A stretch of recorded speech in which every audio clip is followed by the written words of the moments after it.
Assalamualaikum warahmatullahi wabarakatuh. Kembali lagi anak-anak, kita ketemu di pembelajaran. Masih belajar di rumah karena kondisi masih dalam keadaan masa transisi pandemi COVID-19. Mudah-mudahan pandemi ini cepat berlalu dan kita bisa belajar tatap muka kembali. Anak-anakku, jangan patah semangat. Walaupun belajar dari rumah, kalian bisa belajar kapanpun sebetulnya, karena Bapak sudah sediakan video-video pembelajaran dari mulai pembelajaran pertama. Itu bisa dilihat di channel YouTube Bapak ya. Boleh subscribe atau like dah. Baik anak-anak, kita lanjutkan. Sebelum belajar tentunya kita membaca doa, membaca surat Al-Fatihah. Al-Fatihah. A'udzubillahi minasyaitonirrajim. Bismillahirrahmanirrahim. Alhamdulillahirabbil alamin, arrahmanirrahim, maliki yaumiddin. Iyyaka na'budu wa iyyaka nasta'in. Ihdinas siratal mustaqim.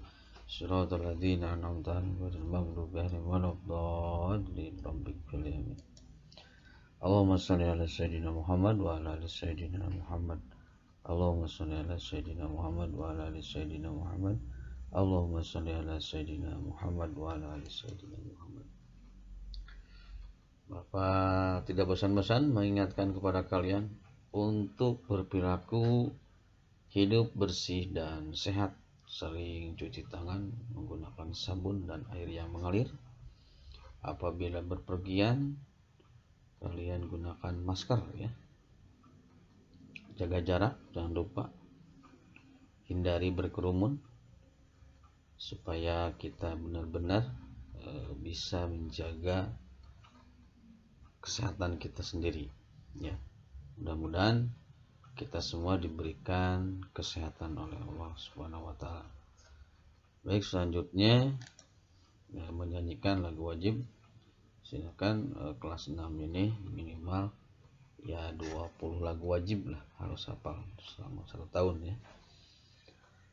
Oke anak-anak, kita lanjutkan pembelajarannya di pembelajaran tema 1 subtema 3 di pembelajaran 4 dan 5. Silakan kalian buka buku tematiknya halaman 140 ya.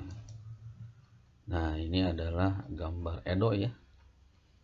Perhatikan lingkungan di sekitarmu, ada banyak hewan.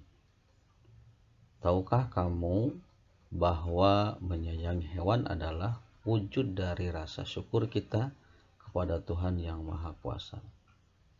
Dengan menyayangi binatang adalah wujud dari penerapan sila yang sesuai dengan sila Pancasila. Nah, ini adalah gambar Edo.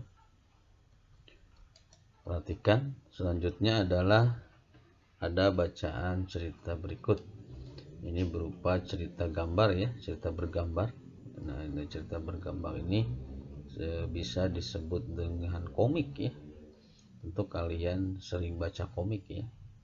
Nah, komik ini adalah cerita bergambar yang isinya berupa gambar-gambar yang disusun berurutan dan saling berhubungan. Dan komik memiliki balon kata atau dialog. Jadi dari setiap komik ini ada kata atau dialognya. Nah, juga kalian bisa perhatikan dari komik cerita ini apa yang dapat kamu petik dari komik ini ya, pembelajaran komik ini. Nah, gambar pertama ini, nah, perhatikan, ini ada burung yang jatuh, plak. Terus ada seorang anak kecil, ini Edo ya. Lalu dia bergumam sendiri melihat bahwa burungnya jatuh dari sarang dan dia berniat akan menyimpannya ke sarangnya lagi. Nah, ini yang 1, 2, 3, 4. Nah, ini bersambung ya, ceritanya menyambung. Jadi padanan ceritanya menjadi bisa terlihat ya, tergambar ya. Ternyata ada burung jatuh, seorang anak kecil menghampirinya dan menyelamatkan burung tersebut. Nah, perilaku Edo ini adalah sesuai dengan sila Pancasila ya, yang kedua, yaitu kemanusiaan yang adil dan beradab. Nah, bagaimana pendapatmu mengenai sikap yang ditunjukkan oleh Edo terkait penerapan sila Pancasila? Nah, apakah Edo ini anak yang baik ataupun anak yang acuh ya? Ya, terlihat dari gambar ini. Kalian bisa perhatikan dan juga kalian bisa mengerjakannya di halaman 142. Perilaku pikirkan satu contoh penerapan salah satu sila Pancasila dalam kehidupanmu sehari-hari. Kemudian buatlah menjadi sebuah komik. Kamu bisa melihat contoh komik yang ada di atas. Nah, nanti di halaman 142 juga kalian lihat petunjuknya. Dan buatkan satu komik yang mencerminkan salah satu penerapan sila Pancasila. Nah, ini bisa melihat contoh seperti Edo ini. Nah, mau apa, mau kucing ataupun mau binatang yang lain boleh lah. Yang penting ceritanya bergambar ya. Kalian buatkan cerita bergambar berupa komik. Minimal ada 4 gambar seperti contoh ini ya. Oke anak-anak, paham? Nah, pelajaran ini mudah-mudahan kalian paham. Kita lanjut ya. Bacalah teks bacaan berikut. Bunga melati putih berasal dari Asia Selatan. Tanaman ini tumbuh di negara Asia Tenggara seperti Indonesia dan Malaysia. Bunga melati putih ditetapkan sebagai bunga nasional Indonesia. Melati putih mempunyai bentuk mahkota yang sederhana dan berwarna putih. Aromanya yang lembut dan menenangkan. Pemeliharaan merah putih cukup mudah. Susunan bunga melati menyirip dan berhadapan. Bagian-bagian bunganya terdiri dari tangkai anak bunga yang di ujungnya terdapat daun pelindung berbentuk benang berjumlah 7 helai. Disambung dengan tangkai bunga. Nah, ini cerita ini perlu kalian pahami. Dalam setiap cerita itu tentunya ada dibentuk beberapa paragraf. Nah, paragraf ya. Nah, di cerita ini ada 3 paragraf. Apa itu paragraf? Paragraf itu adalah susunan dari beberapa kalimat. Apa itu kalimat? Kalimat itu adalah susunan kata-kata yang dimulai dari huruf kapital dan diakhiri dengan titik. Nah, di sini di cerita ini ada 3 paragraf. 1, 2, 3. Di paragraf pertama ini ada berapa kalimat? Coba kita hitung. Bunga melati sampai dengan titik ya. Nah, 1, 2, 3, ada 3 kalimat ya. Dari paragraf pertama itu ada 3 kalimat. Jadi paragraf itu disusun dari beberapa kalimat. Nah, kebetulan paragraf pertama ini terdiri dari 3 kalimat. Lanjut. Di paragraf kedua, perhatikan paragraf kedua. Ini ada, coba kita hitung ya kalimatnya. Melati putih mempunyai yang sederhana dan bawah berwarna putih. 1 sampai titik ya. Aromanya yang lembut menenangkan. 2. Yang kalimat ketiga, pemeliharaan melati cukup mudah. Jadi ke paragraf kedua juga ada 3 kalimat. Paragraf ketiga, susunan bunga melati menyirip dan berhadapan 1 kalimat. Bagian-bagian terdiri dari tangkai anak bunga yang ditunjukkannya terdapat daun pelindung berbentuk benang berjumlah 7 helai. Disambung dengan tangkai bunga. Oh, ini ada 2 kalimat ya. Nah, nanti tugas kalian adalah menyimpulkan. Tapi sebelum menyimpulkan, apa menyimpulkan cerita itu? Coba kita lihat langkah-langkahnya. Langkah-langkah menyimpulkan isi bacaan. Yang pertama, menentukan ide pokok. Di setiap paragraf itu ada ide pokoknya. Apa itu ide pokok? Bisa juga dikatakan topik pembicaraan. Biasanya ide pokok itu terdapat pada kalimat utama. Setiap paragraf pasti ada kalimat utamanya.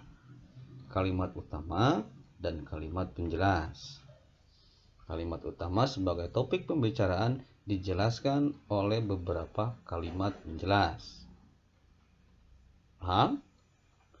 Oke. Jadi menentukan ide pokok atau topik pembicaraan bisa dikatakan seperti itu.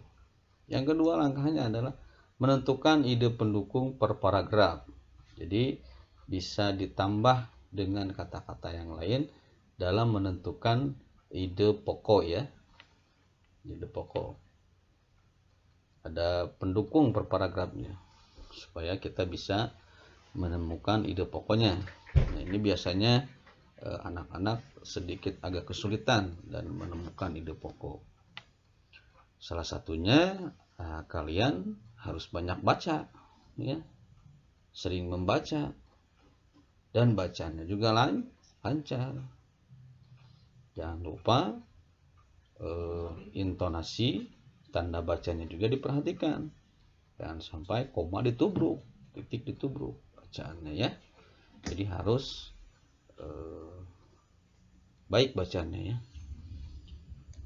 Yang ketiga adalah langkah menyimpulkan isi bacaan, mengembangkan ide pokok menjadi kalimat. Nah, setelah kalian menemukan ide pokok dari tiap kalimat, maka kembangkan menjadi sebuah kalimat. Ya, dengan menambahkan beberapa ide pendukung per paragraf. Jadi nyambung ini. Jadi kita lanjut ya, yang keempat. Mengembangkan ide pokok menjadi kalimat. Nah, ide pokok pendukung juga dikembangkan menjadi sebuah kalimat. Kalau paragrafnya banyak, ini cuma 3. Sederhana kalau 3 mah. Tinggal disimpulkan saja ya.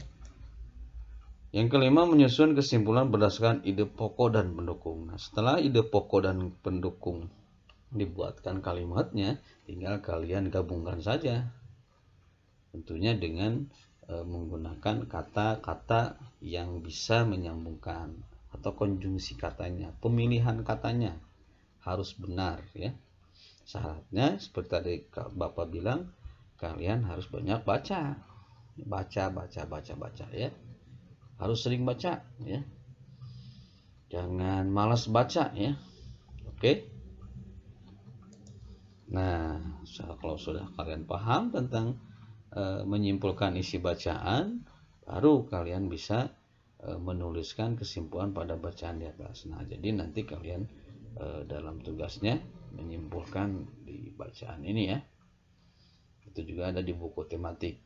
Silakan dibuka buku tematiknya, dipelajari, dipahami dengan baik. Oke anak-anak, kita lanjutkan selanjutnya.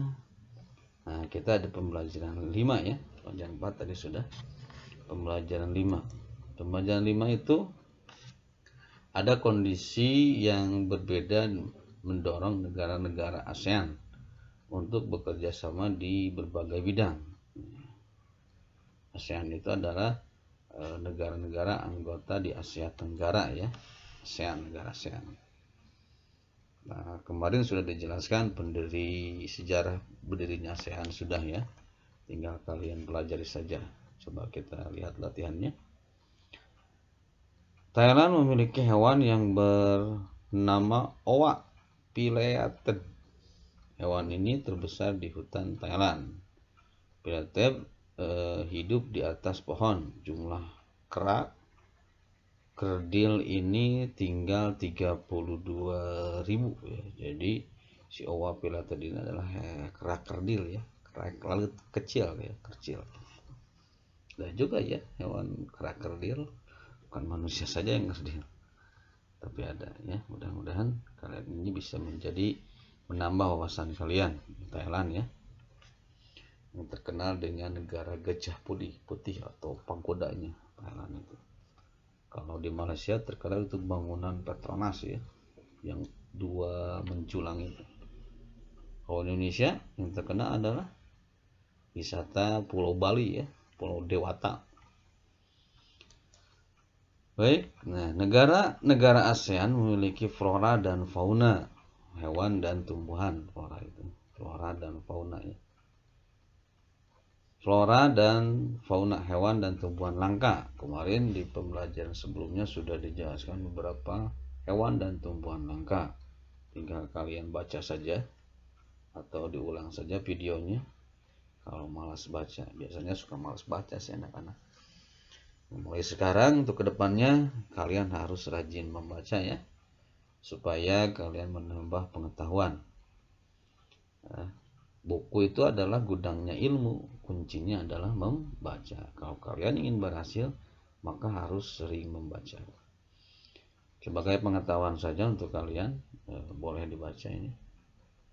Bunga Rafflesia hidup di Taman Nasional Bengkulu. Bunga ini mempunyai ukuran diameter bunga hampir mencapai 1 meter. Wah, besar sekali ya. Bunga Rafflesia disebut juga bunga bangkai karena baunya yang sangat kuat. Saat ini bunga bangkai terancam punah karena habitat yang terbatas. Pembangunan yang dilakukan oleh manusia berakibat buruk terhadap habitat tanaman ini. Tanaman dan hewan langka banyak diburu oleh orang-orang yang tidak bertanggung jawab. Indonesia dan negara-negara yang tergabung di ASEAN bekerjasama untuk ikut melestarikan flora dan fauna langka. Negara-negara di Asia Tenggara yang bernaung di bawah ASEAN memiliki kesamaan geografis. Oleh sebab itu, banyak persamaan dari sisi budayanya, flora, fauna, kegiatan ekonomi dan politiknya. Kekayaan alam dan budaya negara-negara ASEAN sangat menarik perhatian negara lain. Nah, ini adalah logo ASEAN ya. Kalian bisa lihat logo ASEAN ini. Dan juga ada artinya ya. Kalian boleh cari tahu informasinya tentang logo ASEAN ini. Nah, kamu sudah memiliki informasi tentang dua negara ASEAN yang mempunyai informasi tentang kehidupan sosial, budaya, ekonomi, dan politik.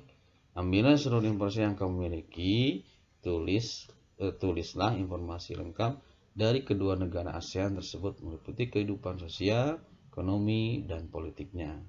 Jadi nanti kalian di buku tugasnya juga ditulis, pilih saja dua negara ya di Asia Tenggara.